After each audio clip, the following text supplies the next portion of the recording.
Every single weekday between 1 and 2 p.m., we release our Central Indiana Scoreboard Show, our ESPN Radio Sports Center style podcast featuring high school, college, and professional sports from all over Central Indiana, and updates on all IU sports, not just basketball and football, but also lots of IU basketball and football. You're listening to the Central Indiana Sports Report with your host, Greg Mengelt. Welcome, IU fans, to the IU Report with Grant Shouse. Back this week to talk about some sports that don't usually get a lot of coverage, Grant, but have become two of the mainstays of the team sports at IU of late. The baseball team, of course, just took 2 out of 3 against Purdue, and you were there, and we'll talk about that. But first, we're going to talk about the softball team. I guess we can call this the Brianna Copeland era. 3 years in a row in the NCAA tournament, and the Hoosiers are heading to Arkansas.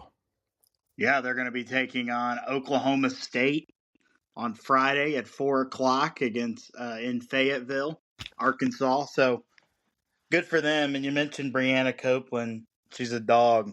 I mean, there's no other way to put it. She's pretty good, and Pretty good. This team is. This team is also pretty good as well. And I know we'll talk about the baseball team and how young they are, but this softball team, I think is a couple years away from making a deep run into the College World Series or into the NCAA tournament, whatever you call it. And I like where they're at right now. They lost to UCLA. It was the 2 seed the other day, 5-4. Kind of a killer there, but still able to cap off a really good regular season. And going into the postseason, they beat Washington in the Big Ten tournament 2-0. Closed it out, going 2-1, I should say, against Purdue to close the regular season. So, like where they're at going into the NCAA tournament, it's going to be a good ride for that softball team. That gorgeous stadium they play in, they get to play some really good games on their home field. Grant, here's how pretty good Brianna Copeland is. She is batting .327 and is second on the team with 13 home runs, despite being a part-time offensive player, because she is also the ace on the pitching staff. She is 17-8 on the season, pitching with 141 strikeouts. So this is also the ace of the staff, one of the top hitters, top pitchers, and it's been a really good career for Brianna Copeland. Glad that she gets to finish it in the NCAA tournament. And you talk about, what she's done on the mound and what she's done hitting wise. She's played all 51 games this year, started in all 51 games. She's hit in every single game, 62 at bats, scored 55 runs on 53 hits, 10 doubles, 13 home runs, which is second on the team behind Taylor Minnick, who leads with 16 home runs. Copeland's also hit for 40 RBIs. Slugging percentage of .630, which is really good. Taylor Minnick, however, is... Let's talk about Taylor Minnick, because as good as Brianna Copeland has been on both sides, Taylor Minnick has had an incredible offensive season. She has. I mean, look at her stats here. Also has played in all 51 games, started all 51 games, bats .470, 149 at bats, 58 runs, 70 hits, 23 doubles, 2 triples, 16 home runs, 63 RBIs. I mean, do I need to go on? And that's an All-American stat line right there. She gets on base 58% of the time. Her slugging percentage is almost 1,000. You couldn't ask for anything better, could you? No, you could not. Of course, last year she was second team All Big Ten, and she is from Bloomington. Taylor Minnick. Good. Hometown hero right there. Love to see it. And Indiana is also very young on the softball. A little young, not as young as the baseball team. And you're right, Taylor Minnick was an Edgewood Mustang in Ooh. her high school days there, just outside of Bloomington and Ellettsville. It's interesting enough, is where the new Tipton basketball coach is coming in from, Edgewood. Of course, that has nothing to do with IU. He was an Indiana graduate, so he did get a good degree. I'll give him that. But yeah, you're right. They just have so many weapons. They're able to do so many things going into the NCAA tournament. And I don't believe, correct me if I'm wrong, Greg, it's not single elimination, is it? Double elimination each round. Okay.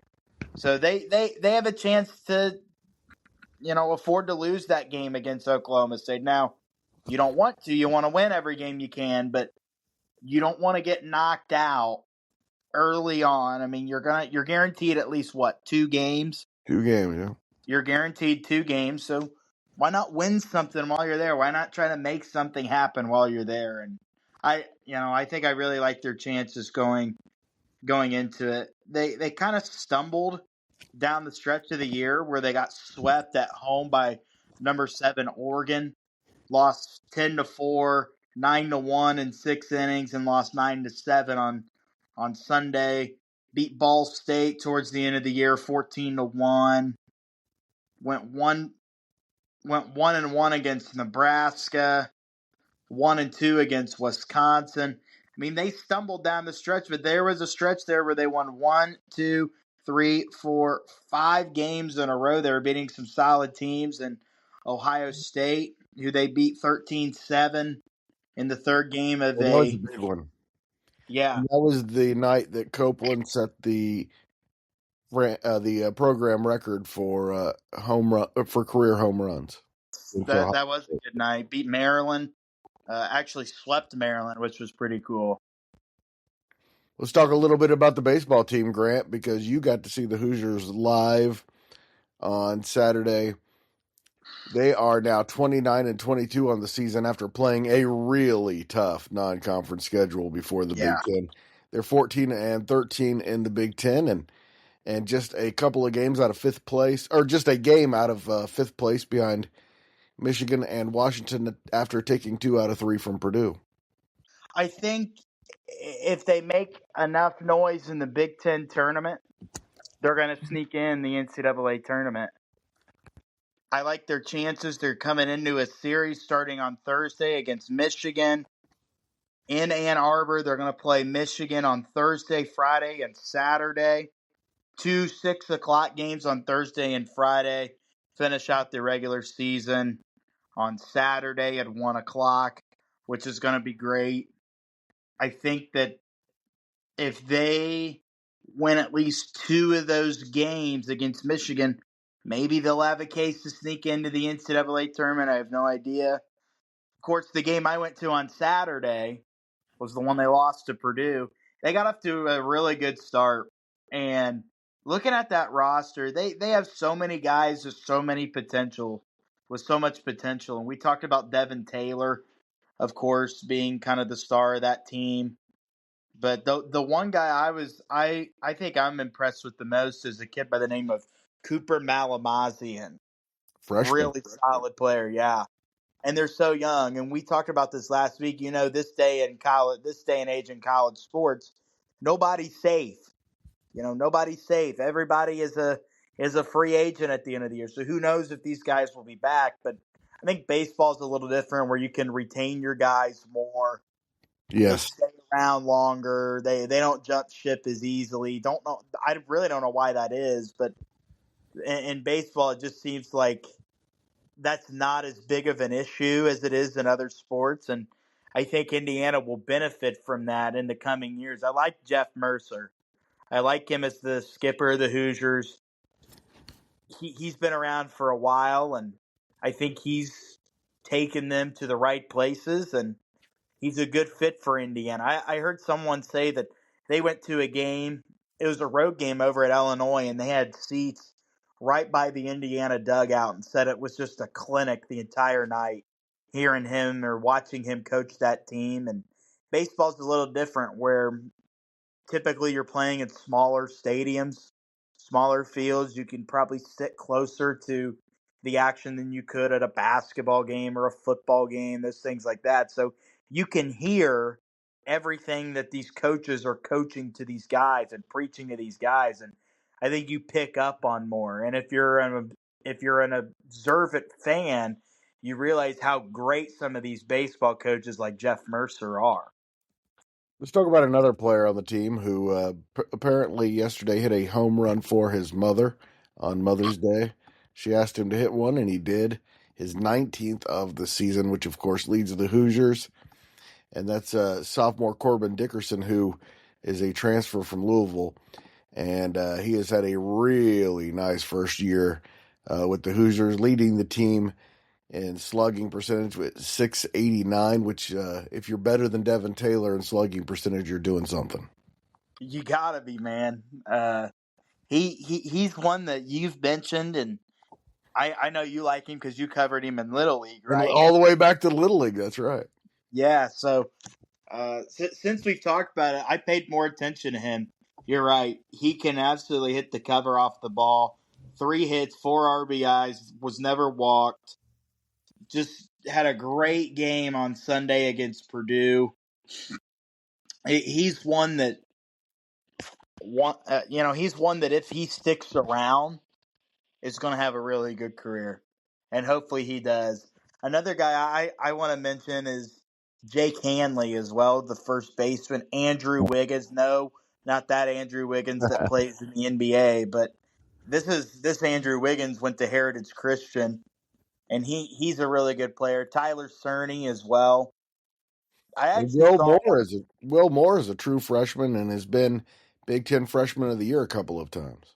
they're That's how just young this so team is. young. We've been saying it all year. We've been saying it all podcasts. They're just so young, and they're going to be a force to reckon with if guys can stick around here for the remaining part of the year, or for the remaining couple of seasons after this, I should say. But Indiana is in good hands. Hopefully they can retain their guys, and hopefully they'll be on the right track to be a national champion contender in the next few years. You got to hope.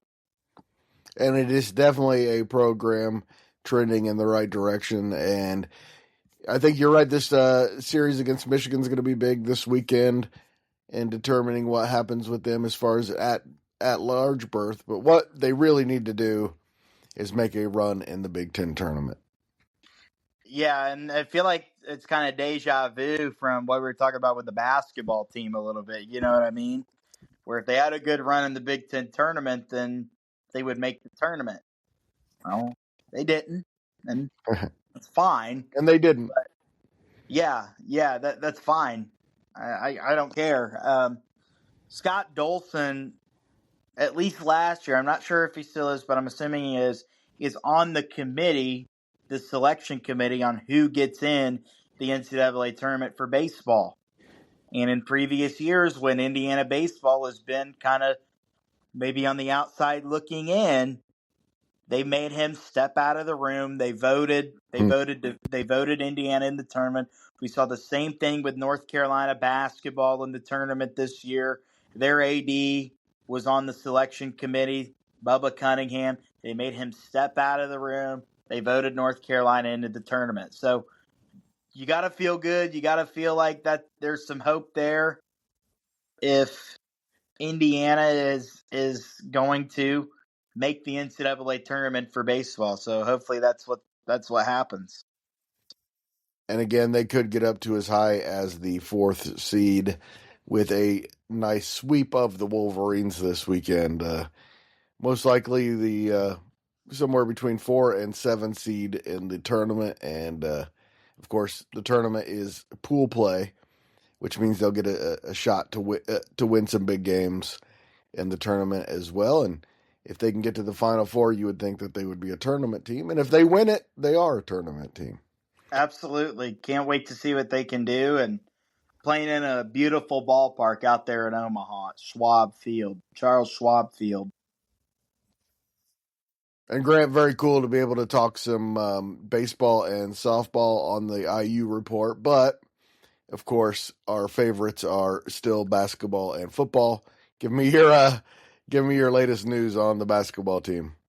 A little bit kind of I wouldn't say slow week, but last week I feel like we recorded a really good episode that I think got a lot of listens and got a lot of had a lot of news in it.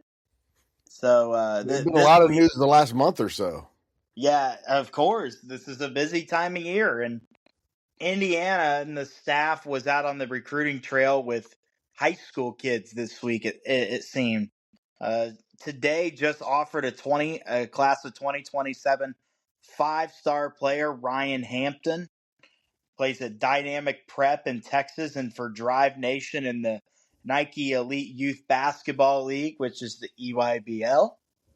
He's the number 2 player in the country for his class, according to 24/7 Sports. Also holds offers from Arizona State, Auburn, Cincinnati, LSU, Maryland, Oklahoma State, SMU, TCU, Texas, Texas A&M, and Tennessee. He's the younger brother of R.J. Hampton, who Mm. is an NBA player as well. So interesting offer there. Of course, you knew Indiana's probably going to get in on a guy like that. Offered a they've offered a lot of guys this week. Davion Atkins, who is a 6'8" center, is the number 25th ranked player in his class, according to 24/7 Sports. He's also picked up offers from schools like Kansas and Oregon, Rutgers, Texas Tech. Latrell Allman is another 6'8" guy who is from Richmond, Virginia, who they're going after as well. They offered this week. He averaged 21 points and just about 8 rebounds, 2.5 block shots in his junior season at John Marshall High School in Richmond, Virginia. Plays for Team Loaded on the Adidas 3SSB circuit, which is the Adidas circuit, similar to the Nike. They all have their own. All Right. shoe brands have their own. For people who don't know, there's the Adidas, Nike, Under Armour, all those AAU stuff. He plays in the Adidas. Caleb Gaskins, another 6'7" forward from Columbus High School in Florida, one of the top ranked national teams, who I believe they went and watched when they played in the Chipotle Nationals there in Fishers at HSE, Hamilton Southeastern. He was one that they would have seen. He's also got offers from Alabama, Baylor, Florida, Georgia, Georgia Tech, Maryland, Michigan, Texas, and many others.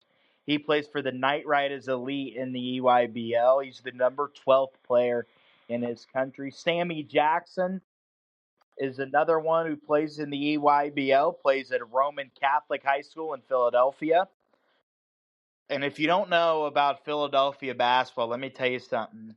I think I've always said this: Indiana is the best state for high school basketball in general.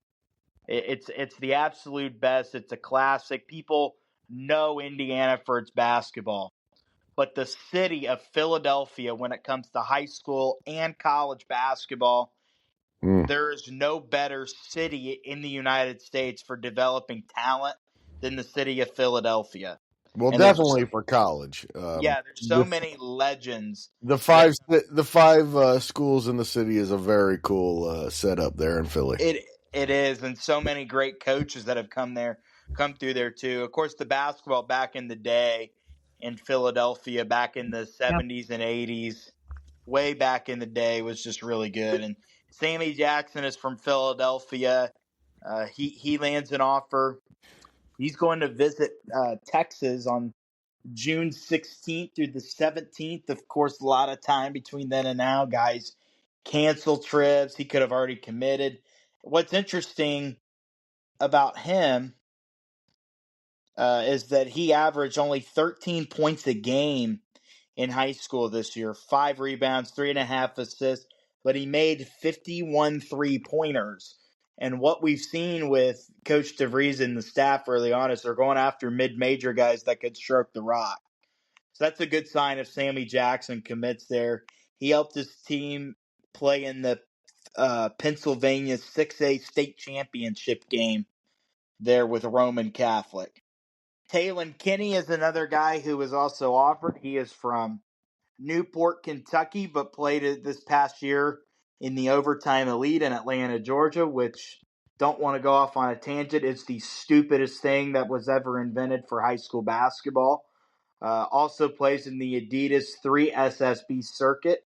He's the number 16 player in the country, fourth ranked point guard in the class of 2026. And pick a name brand school in the country, he's got an offer from him. But the one that jumps out is that Purdue, Kentucky, and Louisville offer, as well as and including a Notre Dame offer. So a lot of them are going in on the Taylor Kinney sweepstakes. Prince Alexander Moody is another one. He's a 6'4" guard, ranked number 149th nationally in the country.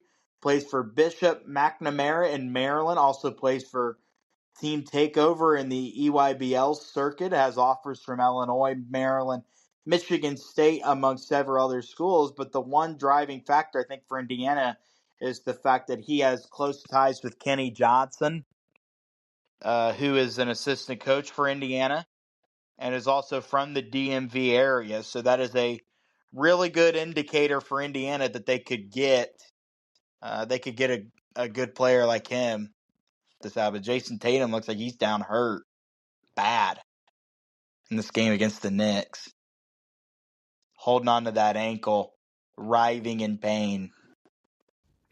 Really looking like it could be a Pacers-Knicks Eastern Conference Finals, and that's just nuts. Man, I hope so. And I like the Pacers' chances here if they can get out of this series. But a lot of ball to be played, Greg. A lot of ball left. Yes, sir. A lot of ball. And that's the reason I think I like the NBA. I would say I love, but I like the NBA playoffs is when your team's competing and a team you really like is competing, it makes basketball this time of year fun to watch, in the month of May. So hopefully they got a long time left. But back to talking about some other recruits here.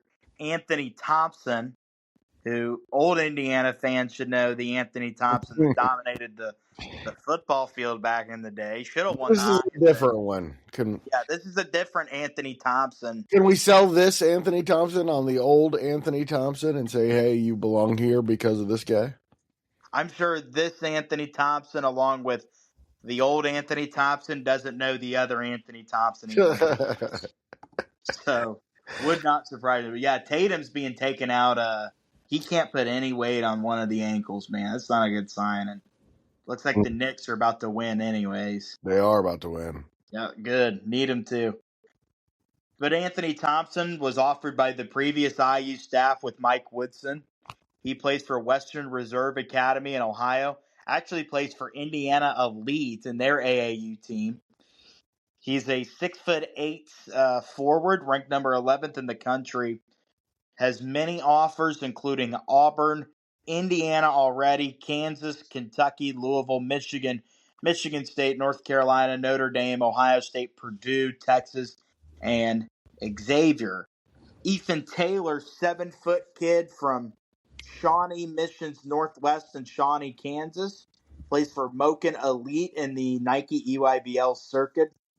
He was offered by the new assistant coach Rod Clark for Indiana. He's the number 5 ranked player in the country and also has another offer from Purdue. Not surprising, they're going after a 7-footer.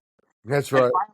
And finally, the last guy that they have offered this week, the 6'2" guard Jordan Smith, plays at Paul. I'm not good at Roman numerals, but he plays for Paul VI Catholic in Fairfax, Virginia, and plays for Team Takeover in the EYBL. Grant, that is Paul the Sixth. Paul the Sixth, okay. Plays for Paul the Sixth Catholic in Fairfax, Virginia.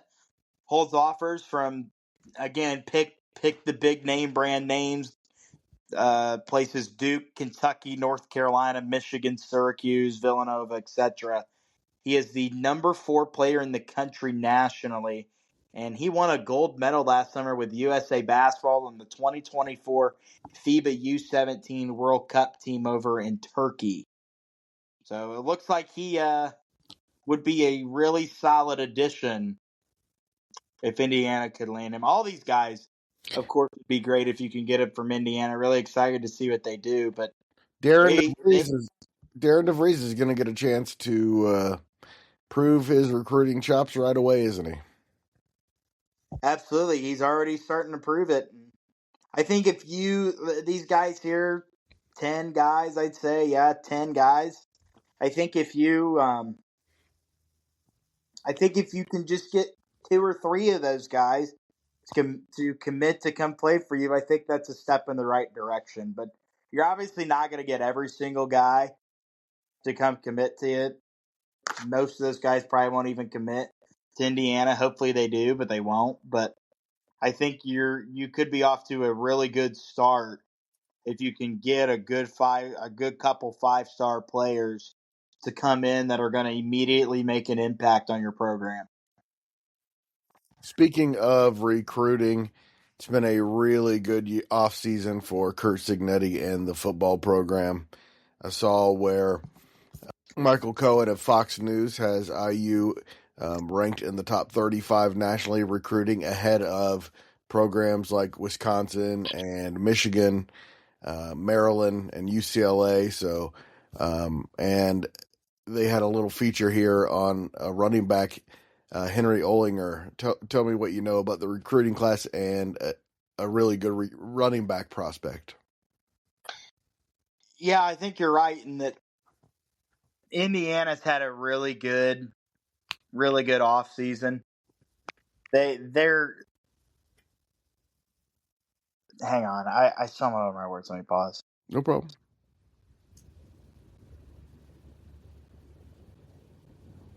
Joel Klatt made a post-spring list of basically kind of his preseason top 25 post-spring ball a little bit. And he had Indiana in that top 25, but had teams like Illinois ahead of him, Penn State being one of the top teams, I think being the top team in the country in his opinion, and Oregon was also on there. The crap about Indiana's schedule strength this next year not being good is awful because or is just not true, I should say, because they're literally going to be playing 4 or 5 top 25 teams during the year. And then you sprinkle in teams that I think are going to have better seasons than they did this past year, like Michigan State and UCLA are going to be better. I don't think there is an easy conference win other than Purdue and maybe Wisconsin, maybe. I think that the schedule is going to be tougher this next year, but Indiana certainly got the transfers in and the recruits in that are going to make that really good. And you talk about the running back prospect, not just Henry Olinger, but you look at who they're going to have. Kalon Black is a projected starter. Roman Hemby, who's a transfer in from Maryland. Lee Beebe Jr., who's a transfer from UAB, is really good. Of course, we've mentioned the quarterback and Fernando Mendoza, who's going to play quarterback for them. Holden Stays, the tight ends in. Mikowski, one of the top offensive linemen for Ohio State this past year. Khalil Benson, who was originally with Indiana in the Tom Allen era, left to go play with Deion Sanders and that show out there in Boulder. He's now back with Indiana, projected to be the starting right guard. And then the offensive lineman I'm really excited about, Pat Coogan, who's a transfer from Notre Dame, who was their basically top offensive lineman on a team that went to the national championship. Pair him up with Zen Mikowski, who's won a national championship. It's evident they're going to get these offensive linemen that know how to win, that have played on championship caliber teams. Ask anyone that knows anything about football. They'll tell you the most important thing to have for your football team, of course, is a good offensive line. And it looks like Indiana's trending in the right direction there. And then, of course, retaining 3 guys that had really good that had really good years as wide receivers this past year. Omar Cooper Jr. is a walking highlight reel. Elijah Surratt, who I think could be a first-round draft pick next season. E.J. Williams Jr., who originally got in the transfer portal and then got out of the portal to come back to Indiana. There they have a guy named LeBron Bond. I mean, his name's LeBron. He's got to be good at something, right? You would think so. You would think. I mean, You don't name your kid LeBron unless he's going to be a great athlete, right? yeah, you took the words right out of my mouth. Oh. Mekhi Jackson is another transfer coming over from UCLA who's going to make an impact early on. You also talk about the defense here. Lewis Moore, another transfer who was with Indiana prior, left, went to Ole Miss, came back, is with Indiana. Devin Boykin, another one. Hosea Wheeler, I believe is how you pronounce his name, a transfer from Western Kentucky. And then the guys that they retained, Mikal Kamara, maybe my favorite player. No, sorry, D'Angelo Pons, my favorite player on that roster, is back and starting in the cornerback slot. Aiden Fisher, the weak side linebacker for them. D'Angelo Pons, I've talked about it on here with you before, and if anyone missed it, made maybe my favorite play I've ever seen in a game I was at live, where he came out of nowhere, had this interception against Washington to start the game off, which was unbelievable. So glad he's back, and Indiana's in good shape with their commits this offseason. Kurt Signetti, man, it's no nonsense with him, and I think he shows that in everything that he does on the field. He obviously shows that in his recruiting trail as well.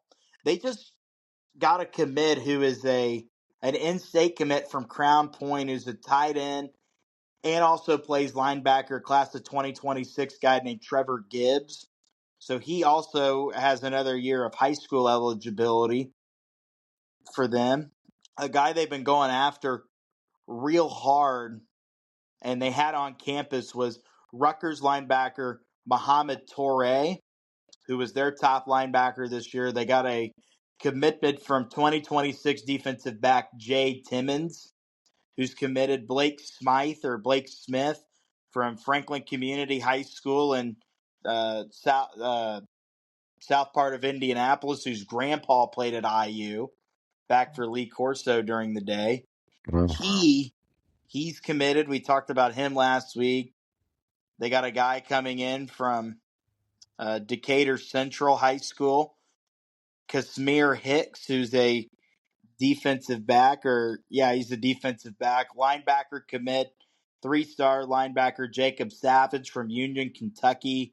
Got another 2026 guy and Rodney White. And then one guy that I think has flown under the radar who led the Maryland Terrapins in tackles for losses, was one of the anchors to that solid Maryland defense who really gave Indiana some fits in the early part of the year. A guy named Kellen Wyatt, who's an outside linebacker, kind of plays the same position as Mikhail Kamara, kind of an edge rusher for them. He's coming to Indiana as well. That's a huge addition for them.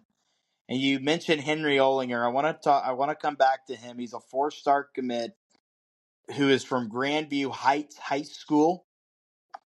He picked Indiana over schools like Miami, Iowa, Boston College, Rutgers, Virginia, Purdue, Cincinnati, and several others.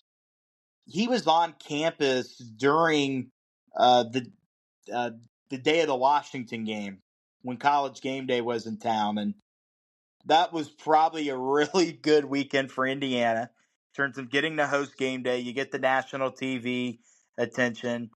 Basically, the whole country's watching you for an entire morning. You get one of your legends, your icons in the program to come back to the stadium, and while you're having your best start to a season ever. It's fall in Bloomington. The air's crisp and everything. It's a great atmosphere, and I can see why that would have made an impression on Henry Olinger. He is a running back who rushed for over 1,700 yards on 139 carries. This guy was averaging 12 and a half yards per carry. That's unbelievable. unheard of at the high school level. Scored 32 touchdowns, helped his team to a 12-1 record.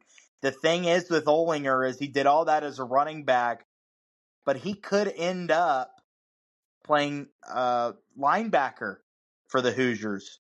Whoa. On defense this year in his high school season, 112 tackles, 23 tackles for losses, 12 sacks, 3 forced fumbles from his linebacker spot. He also posted 403 yards and a score on kickoff returns. He was all state in the state of Florida. So he obviously is the cream of the crop and definitely a huge commitment for Indiana. This is an Indiana team that everybody can say is going to go back to reality or is going to be was just a one-hit wonder this year. Absolutely 100%. I do not think is the and I'm not saying this because I'm a fan. I'm not saying this because we do this show every week. I'm saying this because you watch and you listen to what Coach Signetti says.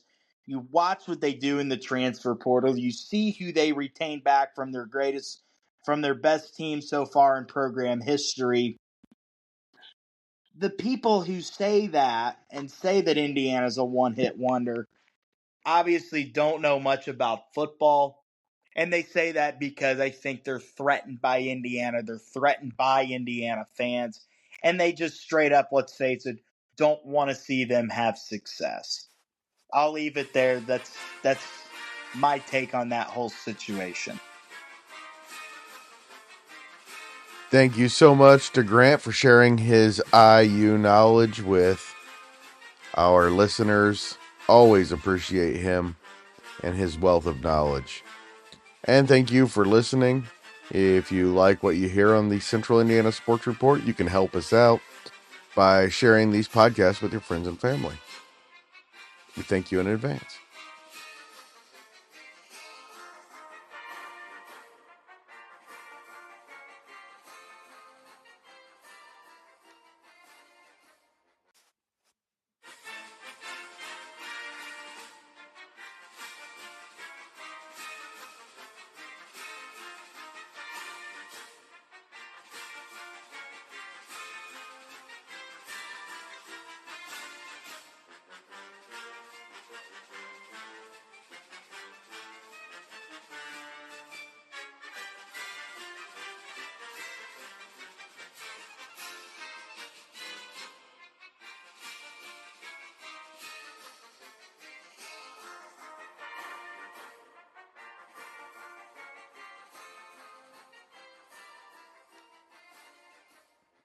The Central Indiana Sports Report is a product of ITG Media, and I love Susie.